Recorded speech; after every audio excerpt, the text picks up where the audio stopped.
Bismillahirrahmanirrahim. Today we will discuss about a process of soil degradation, especially the that is the loss of the fertile topmost layer of the soil. Then this process is known as the soil erosion. Soil erosion is the process by which soil particles are removed, transported and deposited away, that is known as the soil erosion. So actually इस जो ये soil erosion का process है, इसमें तीन mechanism और तीन processes हैं जो एक चेन है, लिंक करते एक दूसरे के साथ. सबसे पहले सॉइल की जो ऊपर सरफेस है वो रिमूव होती है, उसके बाद ये ट्रांसपोर्ट होती है, that is transported by any type of medium, either it is water और विंड. और फिर ये जो लेयर होती है, ये फर्टाइल लेयर, ये किसी और जगह पे डिपॉजिट हो जाती है. तो ये जो तीन प्रोसेस होते हैं, लिंक होते हैं, इन तीनों प्रोसेस को कम्युलेटिव जो है वो सॉइल इरोजन कहते हैं. ये सॉइल इरोजन तब होती है जब rate of soil formation, definitely जब वेदरिंग ऑफ रॉक से सॉइल फॉर्मेशन का प्रोसेस हो रहा है, लेकिन ये सॉइल फॉर्मेशन का प्रोसेस स्लो होगा, और जो सॉइल रिमूवल का प्रोसेस है अगर ये जो है वो एक्सीड करेगा इस लिमिट को, इसका रेट ज़्यादा होगा, तो डेफिनेटली इस मीन के सॉइल जो है वो लॉस्ट हो रही है, और इसको कहते हैं सॉइल इरोजन. ये जो सॉइल इरोड होनी है, इरोजन होनी है सॉइल की, ये डिपेंड करती है पार्टिकल साइज़ के ऊपर कि ये कौन सा मैकेनिज्म इसमें है. अगर ये पार्टिकल का साइज़ बहुत छोटा है, लाइक क्ले है, सिल्ट के पार्टिकल है, लेस देन 0.1 मिलीमीटर साइज में है, तो ये मूव करेंगे bye the process of suspension. अगर ये विंड होगी तो ये विंड में जो है वो, क्योंकि ये लाइटर इन साइज होंगे, तो ये सस्पेंड करेंगे और सस्पेंशन से ये मूव होंगे away from the source soil. और अगर इनका साइज़ की रेंज है वो 0.1 टू 0.5 मिलीमीटर है, then they will moved by the process that is the saltation. इस प्रोसेस में ये होता है, ये बाउंसी मूवमेंट होती हैं या जंपिंग करते हुए ये जाते हैं, यहाँ से उठते हैं और दूसरी जगह पे डिपॉजिट होते हैं, फिर वहाँ से मूव करके नेक्स्ट जगह पे चले जाते हैं. और अगर इनका साइज़ जो वो ग्रेटर देन 0.5 मिलीमीटर होगा, क्योंकि ये बड़े साइज़ के हैं, तो इनको जो है वो the process that is the rolling and sliding, या फिर सरफेस क्रीप, मतलब ये सरफेस के साथ रोल करते हुए जाते, क्योंकि इनका साइज़ बड़ा होता है इसलिए ये अपलिफ्ट नहीं होते. नेक्स्ट पिक्चर में भी हम देख सकते हैं. अगर ये देखें यहाँ पे ये साइज़ बड़ा लार्जर साइज़ है, तो ये देखिए ये रोल करते हुए ऐसे जाएगा. और अगर इससे कम छोटा साइज़ होगा, that is the process by the saltation, जिसको हमने सेकेंडली पढ़ा, और इसमें ये जंप करता हुआ जाएगा. ये देखें यहाँ से ये पार्टिकल आ रहा है, यहाँ से यहाँ पे गिरा, और यहाँ से ये जंप करके दोबारा से ये यहाँ से जाके ये नेक्स्ट जगह पे गिरेगा. तो इस तरह इसकी जो है वो मूवमेंट या ट्रांसपोर्टेशन होगी. और अगर इनका साइज़ जो है वो बहुत कम होगा, तो ये फिर ये सस्पेंड करेंगे, लाइक यहाँ पे ये डस्ट स्टॉर्म में सस्पेंशन है, जो स्मॉलर पार्टिकल है, लाइक क्ले एंड सिल्ट के जो पार्टिकल हैं. यूनिवर्सल सॉइल लॉस इक्वेशन है हमारे पास, जिसमें जो सारे फैक्टर्स हैं जिसके जो इस इरोजन को कंट्रोल करते हैं, उन सबको लिंक करके ये इक्वेशन बनाई गई, जिसको यूनिवर्सल सॉइल लॉस इक्वेशन कहते हैं. Here A is equal to R K L S C P, और यहाँ पे आर क्या है, that is the rainfall erosivity. ये जो है ये इंटेंसिटी या क्वांटिटी रेनफॉल की जो इसको सॉइल को इरोड करती है. के इज़ द सॉइल इरोडेबिलिटी. अब ये इरोडेबिलिटी ये है कि ये सॉइल जो है वो कितनी इरोड होती है उनसे, that is the erosion rate per unit of R, that is erosivity. L for the slope length, S for the slope gradient, के स्लोप का एंगल कितना है. अगर उसका एंगल ज़्यादा होगा डेफिनेटली, तो ये ज़्यादा जल्दी से सॉइल जब वो इरोड होगी या मूव होगी. And C is the cover and management, कोई कवर है सॉइल के ऊपर या हमने कोई मैनेजमेंट प्रैक्टिस कर रहे हैं. And P for the control measure. अगर यहाँ पे देखें तो हमारे पास दो टर्म्स आई थे, erosivity and erodibility. Erosivity is the ability of the soil to be eroded, and erodibility वो रेजिस्टेंट है सॉइल की, जो ये शो करेगा इरोजन के खिलाफ, इरोजन के अगेंस्ट जो रेजिस्टेंट जो सॉइल शो करेगी. और ये जो रेजिस्टेंट होती है ये डिपेंड करती है सॉइल का टेक्सचर कैसे है, सॉइल का स्ट्रक्चर कहता है, इसमें ऑर्गेनिक मैटर कंटेंट कितने हैं, इसमें क्ले मिनरल कितने हैं, क्योंकि ये सारी चीज़ें जो वो सॉइल पार्टिकल को स्टिक करेंगी, जोड़ेंगे, और जितना सॉइल पार्टिकल जुड़ा हुआ होगा उतना ही वो इरोडेबिलिटी को जो है वो ज़्यादा शो करेगा, करेक्टरिस्टिक्स को, यानी कि वो इरोजन को रेजिस्ट करेगा. तो ये डिफरेंट फिजिकल करेक्टरिस्टिक्स हैं सॉइल के, जिन पे ये डिपेंड करती है इरोडेबिलिटी.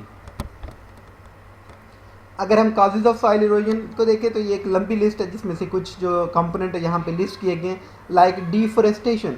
अगर फॉरेस्ट होगा तो फॉरेस्ट जो है वो सॉइल को कवर करेगा।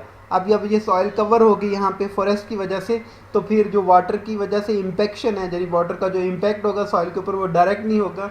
सबसे पहले वाटर जो है वो इस ट्री के ऊपर या फॉरेस्ट के ऊपर फॉल होगा, और उसके बाद उसकी स्पीड, उसकी वेलोसिटी, उसका इम्पैक्ट, उसकी फोर्स कम हो जाएगी, और उसके बाद वो सॉइल के ऊपर जब गिरेगा तो डेफिनेटली वो जो है वो इरोजन जो है वो उसको डिक्रीज़ करेगा, इरोजन नहीं होगी। जैसे यहाँ पे देखिए, ये यहाँ पे हमारे पास फॉरेस्ट है तो यहाँ पे सॉइल इरोडेड नहीं होगी, लेकिन यहाँ पे अगर हमने यहाँ पे कटिंग की हुई है तो ये देखें, ये सारी जो रेज, ये लाइन नज़र आ रही है, इसका मतलब है कि यहाँ से सॉइल जो वो इरोड हो रही है। क्यों? क्योंकि यहाँ पे कवर नहीं है। अगर सॉइल कवर होती तो डेफिनेटली ये जो सॉइल का इम्पैक्शन है ये डिक्रीज़ हो जाती है और उससे इरोजन कम हो जाती।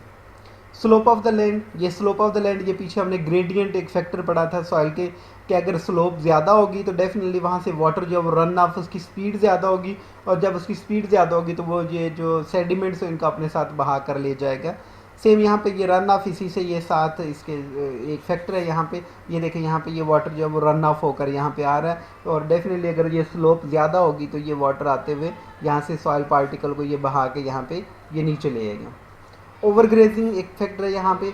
ओवरग्रेजिंग में ये है कि यहाँ पे कवर है सॉइल के ऊपर, लेकिन अगर ये एनिमल ग्रेज करते हैं दैट्स गुड, कि यहाँ पे ये रीजनरेशन हो जाएगी। लेकिन अगर हमने लिमिटेड किया हुआ है इनको कि इन ये जो यहाँ पे ग्रेजिंग के लिए एनिमल है ये इसी एरिया को बार बार यहीं से ग्रेज करेंगे, तो ये फिर यहाँ पे ये जो ग्रासेस हैं इनको अपरूट कर देंगे, और जब ग्रासेस को अपरूट कर देंगे तो डेफिनेटली रूट्स नहीं होंगी उनकी, और ग्रास जो है वो कवर ख़त्म हो जाएगा, और जब ये कवर ख़त्म हो जाएगा और ग्रास की रूट्स वहाँ पे नहीं होंगे तो वो ईजिली जो है वो सॉइल बाय द मीडियम यानी वाटर या फिर विंड जो है ये मूव कर जाएगी।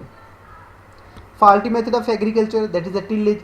जब हम टिलेज करते हैं तो इससे सॉइल की कंपेक्शन हो जाती है, और जब सॉइल की कंपेक्शन हो जाती है तो फिर ये सॉइल जो है ये विंड से या वाटर से मूव हो जाती है। जब सॉइल जिसमें हम टिलेज करते हैं अगर वहाँ पे एरेशन अच्छी होगी तो वहाँ पे सॉइल का जो स्ट्रक्चर है वो चेंज हो जाएगा, और जब स्ट्रक्चर चेंज हो जाएगा दैट इज़ द अरेंजमेंट उसकी सॉइल पार्टिकल की चेंज हो जाएगी, वो क्लम्प्स बन जाएंगे या वो ढेले बन जाएंगे, तो वो फिर इजीली मूव नहीं करेंगे। लेकिन जब कंपेक्शन हो जाएगी तो फिर ऊपर से जब वाटर का रन ऑफ होगा या फिर ये विंड ब्लो करेगी तेज़, तो फिर वो ऊपर से जो पार्टिकल्स हैं उनको वो अपने साथ ही रोड करके ले जाएगी।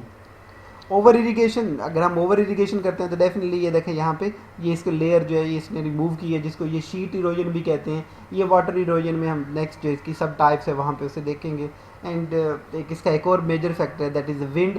जब विंड ब्लो करती है तो जब सॉइल कंपैक्ट होती है या लूज सॉइल होती है तो ये लूज सॉइल के पार्टिकल्स को अगर उनका साइज़ छोटा है तो ये सस्पेंशन की फॉर्म में, अगर उससे बड़ा साइज़ है तो साल्टाटेशन या फिर ये सरफेस क्रीपर की फॉर्म में ये सॉइल को जो है वो डिटैच कर देगी।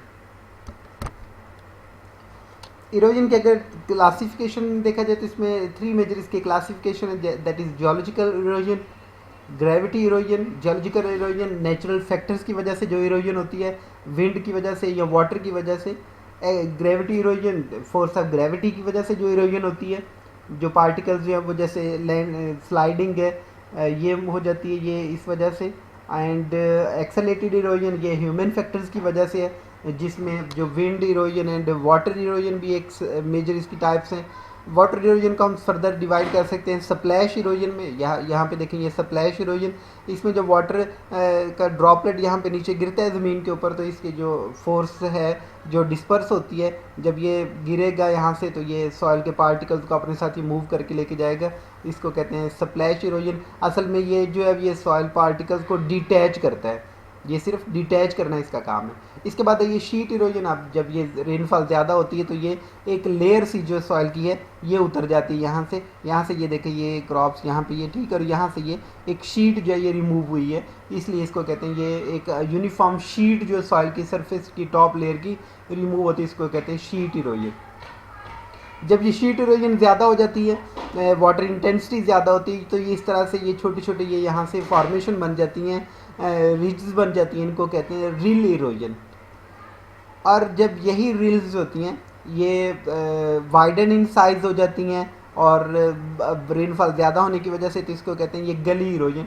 ये देखिए यहाँ से ये रिल्स जो हैं ये वाइडन इन साइज़ हो गए, ये देखें इसका यहाँ पे साइज़ जो है वो काफ़ी वाइड हो गया है, तो इसको कहते हैं गली इरोजन। या इसे कॉमनली आप ये याद रखते हैं कि इस तरह से ये गली सी बन जाती है, क्योंकि गली ये वाइड होती है, तो ये ऑलमोस्ट जब 5 to 10 फीट जो है, अगर जब ये इस तरह वाइड हो जाएगी तो इसको कहते हैं गली इरोजन। इसके बाद एक बैंक इरोजन, ये स्ट्रीम बैंक जो होता है ये फॉल करता जाता है, यहाँ से ये वाटर फ्लो करता रहता है, तो वाटर ये जो क्लम्प्स होते हैं सॉइल्स के, यहाँ से जब ये अपनी फोर्स यहाँ पे लगाएगा, यहाँ से जैसे ये टर्न आ रहा है वाटर का ये वाला, तो ये टर्न की वजह से यहाँ से जो है ये कटिंग करता जाएगा, जैसे कटाव कहते हैं। तो ये कटाव या इरोजन जो होगी वाटर बॉडीज के साथ साथ यहाँ पे बैंक के साथ साथ, इसको बैंक इरोजन कहेंगे। या फिर लैंड स्लाइड इरोजन है, जो लैंड जो है वो किसी भी फैक्टर की वजह से डिटैच होके क्लम्प्स उसके जो है वो नीचे गिर जाते हैं। तो इसको यहाँ पे भी देखेंगे तो ये एक साइड पे पिक्चर में दिखाया गया, ये शीट इरोजन है, ये यूनिफॉर्म सॉइल की शीट रिमूव हुई है, और यहाँ से जब ये इसकी इंटेंसिटी ज़्यादा हो जाएगी तो ये छोटी सी रिजिस बन जाएंगी, जिसको रील इरोजन कहते हैं। और ये डिफरेंट रील इरोजन जो है कंबाइन होकर जो है वो गलीज बना देती हैं, ये दैट इज़ द गली इरोजन। ये इसका जो है वो इनलार्ड व्यू देख लें यहाँ पे जी। इसकी जो मेजर टाइप्स होते हैं उनमें से geological erosion, the erosion of the land in the natural environment is called geological erosion, और ये इरोजन होती है रेनफॉल की वजह से, वाटर रन ऑफ की वजह से, विंड की वजह से, टोपोग्राफिक फीचर अगर सही नहीं होंगे, टोपोग्राफी अगर सही नहीं होगी लैंड की, तो डेफिनेटली वो सॉइल डिटैच हो जाएगी। एंड एटमॉस्फेरिक टेम्परेचर, ये जो टेम्परेचर होता है ये जो इन टर्न जो है वो ये प्रोड्यूस करता है ड्राउट को, और ये जो ड्राउट होती है ये एक्चुअली जो होती है वो इरोजन का जो है वो प्रिकर्सर होती है, क्योंकि ड्राउट की वजह से जो सॉयल जो है वो ड्राई हो जाएगी, जब ड्राई हो जाएगी तो ये इसके जो पार्टिकल्स की बाइंडिंग है वो डिक्रीज़ हो जाएगी, और जब बाइंडिंग डिक्रीज़ हो जाएगी तो डेफिनेटली ये किसी भी फैक्टर से मूव हो सकते हैं। That is the gravity erosion. यहाँ पे देखें तो down slope movement of the rock और sediment mainly due to the force of gravity, जैसे कि इसके नाम से, और इसको ग्रेविटी इरोजन कहते हैं। सेकेंडली इसको मास वेस्टिंग भी कहते हैं। ये मास वेस्टिंग जो होती है that is move particles from higher elevation to the lower elevation, और ये लोअर एलिवेशन में जब ट्रांसपोर्ट हो जाएंगे तो लोअर एलिवेशन से ये स्ट्रीम के साथ, ग्लेशियर्स के साथ, और ये विंड या वाटर इसको फर्दर पिकअप करके फर्दर लोअर एलिवेशन तक ले जा सकता है। तो that is the mass wasting. Accelerated erosion, ये थर्ड टाइप है। यहाँ पे ये जो ह्यूमन एक्टिविटीज़ की वजह से होती है, that those bring changes in the natural cover of the soil condition. ये लैंड प्रिपरेशन के दौरान, लैंड प्रिपरेशन में हमारे पास टिलेज था, और टिलेज में बताया कि टिलेज में अगर हम कंपैक्शन कर देते हैं तो कंपैक्शन, जो कंपैक्ट सॉइल होगी, हमने प्रीवियस स्लाइड में डिस्कस किया कि ड्राउट जो होती है वो इसका प्रीकर्सर होती है। मतलब ड्राउट की वजह से जो है वो वाटर नहीं होता, इन्फिल्ट्रेशन नहीं होती, और लैंड पार्टिकल जो हम आपस में क्लम्प्ड नहीं होते, उनके दरमियान में फोर्सेस नहीं होती, कोहेसिव एडेसिव फोर्सेस। और डेफिनेटली लैंड प्रिपरेशन में जब हम टिलेज करेंगे तो इससे सॉइल की कंपैक्शन हो जाएगी, हार्ड पैन क्रिएट हो जाएगा, और जब कंपैक्ट सॉइल हो जाएगी तो उसमें के अंदर वाटर इन्फिल्ट्रेशन नहीं होगी, और जब वाटर इन्फिल्ट्रेशन नहीं होगी तो वाटर जो है वो रन ऑफ होगा, और जब रन ऑफ वाटर का होगा तो वो अपने साथ सॉइल पार्टिकल्स को, सेडिमेंट को बहा कर ले जाएगा।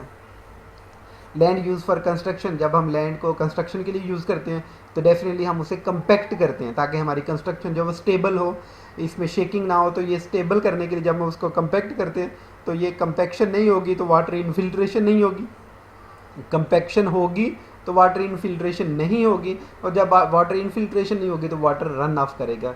लैंड यूज़ फॉर इंफ्रास्ट्रक्चर, हम लैंड को जो इंफ्रास्ट्रक्चर के लिए यूज़ करते हैं, तो जब वो लैंड इंफ्रास्ट्रक्चर के लिए, अगर लाइक मोटरवेज़ हैं यहाँ पे हमारे पास, या मेन हाईवेज़, रोड्स हैं, तो वो एलिवेटेड होते हैं, मतलब थोड़े से ऊंचे होते हैं, और जब वाटर मूवमेंट होती है, फ्लड होता है या बारिश बहुत ज़्यादा होती है, तो फिर क्या होता है, वहाँ पे जो उसका पानी का वाटर कैचमेंट है उस सरफेस की, वो जब नीचे फ्लो करता है तो वो अपने साथ सेडिमेंट को बहा कर ले जाता है। ये आपने देखा होगा अपने रोड साइड्स के साथ जब आप गुजरते हैं तो जिस तरह से वो रिल्स और ख़ास तौर पर गली इरोजन हुई होती है, वो आपने कई बार देखा होगा। हिल कटिंग में ऐसा होता है, ये वाटर जब फ्लो करता है नीचे, पिछली स्लाइड में हमने देखा है, तो ये शीट और फिर रिल और फिर गली इरोजन बन जाएंगी। डिफरेस्टेशन, इसको हमने वेरी फर्स्ट स्लाइड में डिस्कस किया था कि डिफरेस्टेशन भी ये ह्यूमन एक्टिविटीज़ की वजह से होती है, और जब डिफरेस्टेशन होगी तो सॉइल के जो रेनफॉल के जो ड्रॉपलेट है उनका इंटरसेप्शन नहीं होगी, और वो डायरेक्ट लैंड के ऊपर गिरेंगे डिफरेस्टेशन की वजह से, और ये सॉइल को जो है वो डिटैच कर देंगे, और जब पार्टिकल डिटैच होंगे तो उनकी मूवमेंट आसान हो जाएगी। Lack of soil conservation practices हम नहीं करते तो इससे भी, and lack of watershed management, अगर वाटर जो डेफिनेटली वाटर कलेक्ट होता है रेनफॉल का, और अगर हम उसको प्रॉपरली यूज़ नहीं करेंगे तो वो वेस्ट हो जाएगा, और जब वेस्ट होगा वो फ्लो करेगा तो अपने साथ सॉइल पार्टिकल्स को बहा कर ले जाएगा। इसमें एक थर्ड मेजर टाइप थी wind erosion. Wind erosion is the removal of soil particle by the force and kinetic energy of the wind. ये प्राइमरी फैक्टर है for the creation of the maintenance of desert area, क्योंकि ये जब drought condition होगी तो फिर ये wind को मूव करेगी सॉइल को, और फिर जब वो डेजर्ट क्रिएट हो जाएंगे। High wind velocity carries away, ये क्या क्या ले जाती है, ये सॉइल पार्टिकल को भी बहा कर ले जाती है अपने साथ, ऑर्गेनिक मैटर को भी ले जाती हैं, और ये न्यूट्रिएंट को भी। तो इस तरह सॉइल की फर्टिलिटी, सॉइल की प्रोडक्टिविटी सारा का सारा ये लॉस्ट हो जाता है। विंड इरोजन के जो फैक्टर्स हैं, सॉइल इरोडेबिलिटी, इसको हम पहली स्लाइड में डिस्कस कर चुके हैं, that is depend upon the soil particle size. इसमें सस्पेंशन हो गया अगर स्मॉलर साइज़ का है, अगर उससे बड़ा है तो साल्टाटेशन, और फिर अगर सबसे बड़ा साइज़ है तो फिर ये सॉइल क्रीपर की फॉर्म में ये सॉइल जो है वो लॉस्ट हो जाएगी। सॉइल सरफेस रफनेस, अगर रफनेस होगी जैसे टिलेज की वजह से, और इसकी वजह से सॉइल जो वो ससेप्टिबल हो जाएगी for the wind erosion. Climate, speed of wind, अगर विंड की स्पीड बहुत ज़्यादा है या ड्राउट है, इस तरह की कंडीशन में भी जो है वो विंड इरोजन बहुत ज़्यादा होगी। अनशेल्टर्ड डिस्टेंस, अगर हमने विंड ब्रेक्स नहीं लगाई हुई इनको रोकने के लिए, विंड की स्पीड को स्लो करने के लिए, या मैनेजमेंट जो प्रैक्टिस हैं कंजर्वेशन के इसमें देखेंगे इसमें, तो अगर विंड ब्रेक नहीं होगी, मतलब हमने ट्री ग्रो नहीं किए हुए, तो ये ट्रीज होते हैं ये विंड की स्पीड को कम करते हैं, इसलिए इनको विंड ब्रेक्स कहते हैं ट्रीज़ को।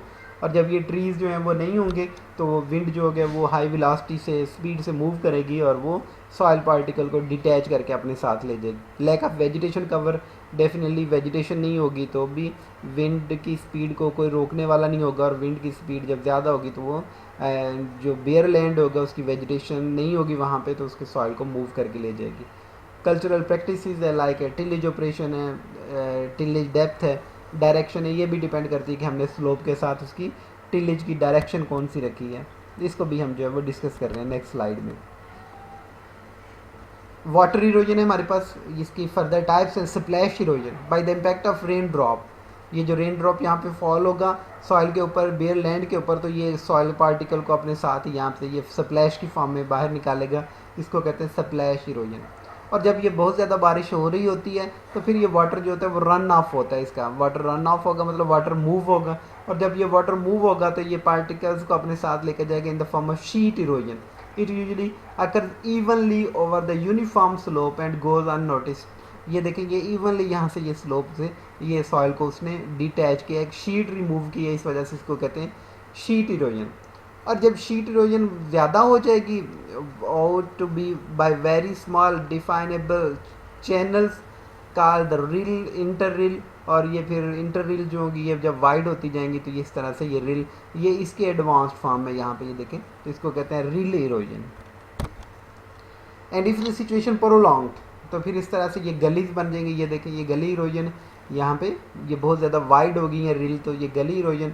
And flood water also causes bank erosion, ये देखें यहाँ से ये बैंक इरोजन हमेशा वहाँ पे होगी जहाँ से वाटर अपनी डायरेक्शन चेंज करेगा। ये देखें यहाँ से वाटर यहाँ से आ रहा है और आगे ये इसकी डायरेक्शन चेंज कर रहा है, ये डायरेक्शन जब चेंज करेगा तो ये हमेशा यहाँ पे ये वाला जो एज है, ये वाला जो बैंक है, यहाँ से जो है वो लूप्स जो है इसके सॉइल के क्लम्प्स जो है सॉइल के ढीले जो हैं वो यहाँ से नीचे गिरेंगे, तो जिस तरह को इसको कहते हैं बैंक इरोजन। इसमें मैस फेलियर होता है, that is the bank collapse. ये देखिए ये बैंक यहाँ से कोलैप्स हो गया, हालांकि यहाँ पे इन्होंने जो है वो इसको कंपैक्शन के लिए यहाँ पे ये कुछ लगाया भी हुआ है स्ट्रक्चर। और यहाँ फिर स्लम्पिंग होगी, that is the large chunk become unstable and topple, यहाँ अनस्टेबल हो जाएंगे और टॉपल मतलब यहाँ से गिर जाएंगे, large chunk of soil. Glacial erosion causes the heavy land slide, ये देखिए यहाँ से ये लैंड से ये कटिंग होकर यहाँ से ये ऐसे सॉइल गिरी हुई है, तो इसको कहते हैं ग्लेशियर इरोजन। सॉइल इरोजन के जो इफ़ेक्ट्स हैं वो उसकी तो एक लॉन्ग लिस्ट है, लेकिन हम इनको ब्रॉडली डिवाइड करते हैं on site effects end of site. On site में जहाँ से ये सॉइल लॉस्ट होगी डेफिनेटली, तो उस सॉइल की फर्टाइल पार्ट जो होता है वो लॉस्ट हो जाएगा, तो ये फर्टिलिटी और क्रॉप की प्रोडक्टिविटी कम हो जाएगी ऑन साइट। और अगर ऑफ साइड में देखा जाए तो यही जब सॉइल जो है वो कहीं जाके रिजर्व में वाटर रिजर्वायर में जाएगी तो ये उसका सिल्टेशन काज करेगी, अगर वाटर बॉडी में जाएगी तो ये वाटर पोल्यूशन काज करेगी, और अगर इसी सॉइल पार्टिकल में जो मूव करके गए उसमें पेस्टिसाइड्स होंगे, न्यूट्रिएंट होंगे, तो ये फिर जो है वो यूट्रॉफिकेशन और इस तरह से फर्दर इफ़ेक्ट जो है वो इन्वायरमेंटल पोल्यूशन के वो कॉज करेगी।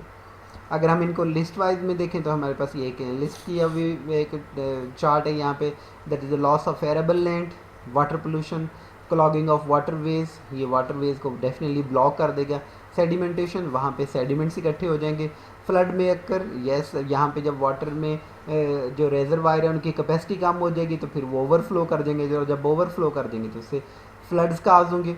Threat to the aquatic ecosystem, yes aquatic system को लॉस इस वजह से होगा कि इसमें वाटर पोल्यूशन जो होगी और इससे वाटर पोल्यूशन जो है डेफिनेटली एक्वेटिक इकोसिस्टम जो है इसको डिस्ट्रॉय करेगी। एयर पोल्यूशन भी होगी जो कि विंड इरोजन से होती है, सॉरी विंड इरोजन से एयर पोल्यूशन भी होगी। डिस्ट्रक्शन ऑफ इंफ्रास्ट्रक्चर, और जब ये गली इरोजन या रील इरोजन होंगी तो फिर जो हमारे पास इंफ्रास्ट्रक्चर होता है, रोड्स होते हैं, वो डैमेज हो जाते हैं। डेजर्टिफिकेशन, डेफिनेटली जब ड्राउट की कंडीशन होगी और उसके बाद फर्टाइल पार्ट जो है सॉइल का वो लॉस्ट हो जाएगा, तो फिर जो है वो कैपेसिटी या प्रोडक्टिविटी क्रॉप की, प्लांट्स की, वहाँ पे सॉइल की कम हो जाएगी, तो फिर वो डेजर्ट में चेंज हो जाएगा। It reduces the capacity of the soil to store nutrient, हमारे पास जो फर्टाइल पार्ट है वो लॉस्ट होता जाएगा, तो इसलिए वो लॉस्ट होते जाएगी, इसकी फर्टिलिटी, न्यूट्रिएंट लॉस्ट होते जाएंगे। एंड बरी oasis and from the sand dune, जो ओएसिस होते हैं जो डेजर्ट के अंदर वाटर की बॉडी होती है, लेकिन जब ये विंड इरोजन होगी तो ये उस ओएसिस को, उस वाटर के पार्ट को जो कि एक डेजर्ट के अंदर the one and only source for life है, उसको भी ये बरी कर देंगे। इनको इंडिविजुअली यहाँ से कुछ फैक्टर्स हैं उनको डिस्कस करते हैं, इफेक्ट्स हैं इसके। Loss of arable land, that is the land use for the crop production have been substantially affected by the soil erosion. Soil erosion eats away the top soil जो कि fertile layer होती है। Water pollution, eroded soil carries pesticides, heavy metals, fertilizer, and these materials from farmland washed into the stream, ponds, rivers and other water bodies, and it will cause water pollution.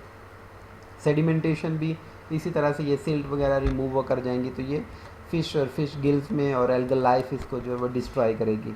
Air pollution, that is the wind pollution है, और ये wind erosion की वजह से वो particle जो pickup हो जाएंगे वो एयर पोल्यूशन काज करेंगे। Destruction of infrastructure, soil erosion effect dam, drainage channel, embarkment, reduces the operational life time and efficiency of water bodies, and silt deposit हो जाएगी तो सिल्टेशन का प्रोसेस होगा।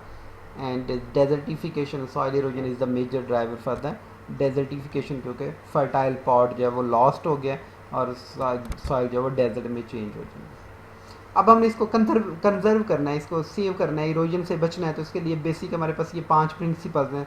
हमने क्या क्या करना है उसमें? सबसे पहले कि हमने जो रेन इंटरसेप्ट हो रही है उसको रोकना है। उसके लिए हमारे पास क्या, हमने प्लांटेशन करनी है। जैसे जो फॉरेस्ट है उसके पीछे पड़ा गया कि ये जब सॉइल की वाटर की जो वेलोसिटी उसको रिड्यूस कर देंगे तो डेफिनेटली वो काइनेटिक एनर्जी रिड्यूस हो जाएगी, तो ये it will reduce the detachment of the soil particle. Increasing time for concentration of run of, जब हम उसको स्टोर करना शुरू कर देंगे वाटर को और वो उसका रन ऑफ जो है वो डिक्रीज़ हो जाएगा क्योंकि वाटर इनफिल्ट्रेशन ज़्यादा हो जाएगी। Reduce run of volume and run of velocity, हमने इसका वॉल्यूम को कम करना है, इसके लिए हमने डिफरेंट पिट्स बनाने हैं, डिफरेंट ड्रेनेज चैनल बनाने हैं ताकि वो वाटर जो है वहाँ पे स्टोर और रन ऑफ ना हो। Protection against the damage due to excessive run off, जो एक्सेस रन ऑफ हो रहा है उसको हमने प्रोटेक्ट करना है। And trapping the silt particle, हम जो जब वहाँ पे वो वाटर डिपॉजिट कहीं पे हो रहा है हमारे चैनल्स के अंदर, हमारी डिचेस के अंदर, तो हमने वहाँ से जो सिल्टेशन है उसको पार्टिकल्स को, सिल्ट पार्टिकल को जो ट्रैप करना है ताकि वो वाटर बॉडीज़ या वाटर रिजर्व जो है हमारे पास उनके पास उनके अंदर ना चला जाए।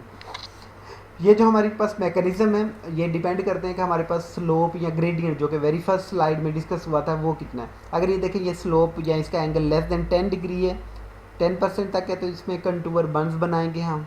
और अगर ये 10 to 25% है, ये देखिए ये स्लोप ज़्यादा होती जा रही है, तो हम कंटूर ट्रेंचेस बनाएंगे। ये बंद बनाए और यहाँ पे हमने ट्रेंच, ये बंद बनाने के साथ साथ यहाँ पे हमने कैनाल या ट्रेंच भी बनाई है जिसके अंदर वाटर जो है वो स्टोर होगा। और अगर इससे भी ज़्यादा स्लोप है, यहाँ पे ये देखिए ग्रेडियंट इसका इंक्रीज़ होता जा रहा है, तो फिर हम यहाँ पे वेजिटेशन या जो है वो प्लांटेशन या फिर फॉरेस्टेशन यहाँ पे करेंगे, तो ये ताकि इससे जो है वो इसमें सेडिमेंट्स ट्रैप हो जाएं यहाँ पे ये जो सॉइल है ये यहाँ से मूव ना हो, तो इसके लिए हम कवर क्रॉप्स या वेजिटेशन या प्लांटेशन या फॉरेस्टेशन यहाँ पे कुछ भी करेंगे, इसको रिजर्व, इसको रोकने के लिए, स्टॉप करने के लिए। इसमें हमारे पास एक टर्म ये भी आती है कंटूर प्लोइंग। अब ये कंटूर प्लोइंग हमने क्या करनी, जो हमारे पास स्लोप है, हमारे पास ये जो माउंटेन्स है यहाँ पे ये स्लोप ऐसे इनकी मूव कर रही है, हमने इस स्लोप के परपेंडिकुलर जो है वो क्रॉप्स ग्रो करनी है यहाँ पे ऐसे, ये देखें ऐसे। अब ये वाटर जो है वो यहाँ से रन ऑफ होगा डेफिनेटली, जब बारिश होगी तो यहाँ से वो यहाँ आएगा, यहाँ से उसकी स्पीड कुछ कम होगी, फिर यहाँ से कुछ ऐसी स्पीड कम होगी, फिर कुछ ऐसे स्पीड इसकी कम होगी, तो हमने कंटूर प्लोइंग करनी है। कंटूर प्लोइंग एक्चुअली हमने जो उसकी स्लोप है उसके परपेंडिकुलर जो है वो उसको प्लो करना है, परपेंडिकुलर हल चलाना है। Soil is cultivated with the contour of the slope and it lessens the water runoff। जैसे हमने यहाँ बताया कि यहाँ से वाटर यहाँ आ जाएगा, फिर उसकी स्पीड कम हो जाएगी, यहाँ से कुछ यहाँ आ जाएगा, फिर उसकी स्पीड कम हो जाएगी। यहाँ से ये बंद बने हुए हैं और बंद या ट्रेंचेस बनाएंगे जो कि एंगल पे डिपेंड करता है, और ये वाटर की स्पीड डेफिनेटली यहाँ नीचे जाते जाते ये रिड्यूस हो जाएगी। ये हम क्या कर सकते हैं, ये परकुलेशन टैंक है हमने बनाए हुए, ये देखिए यहाँ से पहले ये।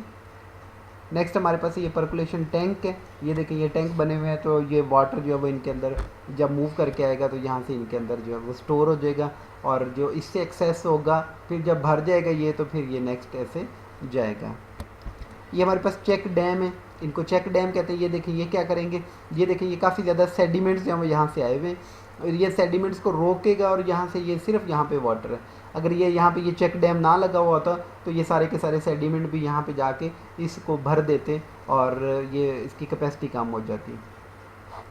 ये कंटूर कैनाल्स भी देखें, एंगल ज़्यादा हो जाएगा, तो पिछली स्लाइड में हमने पढ़ा था कि हम ट्रेंचेस भी बनाएंगे। ये कंटूर्स हैं, ये इसके साथ ये ट्रेंचेस भी बने हुए हैं, वाटर यहाँ पे स्टोर होगा। ये कुछ डिशेस हमने बनाई हुई हैं, ये भी इससे क्या करते हैं, यहाँ पे ये वाटर जो है रन ऑफ से, यहाँ से ये स्लोप इसकी इस तरह से है, तो ये वाटर रन ऑफ को यहाँ से रोकने के लिए या ट्रैप करने के लिए यहाँ पे ये डिशेस बनी हुई हैं। ये स्टोन बैंकिंग की हुई है, ये देखें यहाँ पे ये स्टोन रखे हुए हैं, यहाँ पे ये लेबर इसको यूज़ कर रही है। ये देखें ये स्लोप के जो परपेंडिकुलर है, ये स्लोप इसकी ऐसे आ रही है, और इन्होंने जो बंद बनाए हुए हैं, जो स्टोन एम्बार्कमेंट बनाई हुई है वो इस तरह बनाई हुई है, तो ये वाटर जो है वो यहाँ से इसकी स्पीड कम हो जाएगी। तो डेफिनेटली जो अल्टीमेट हमारा काम है, हमारा काम ये वाटर की स्पीड को कम करना।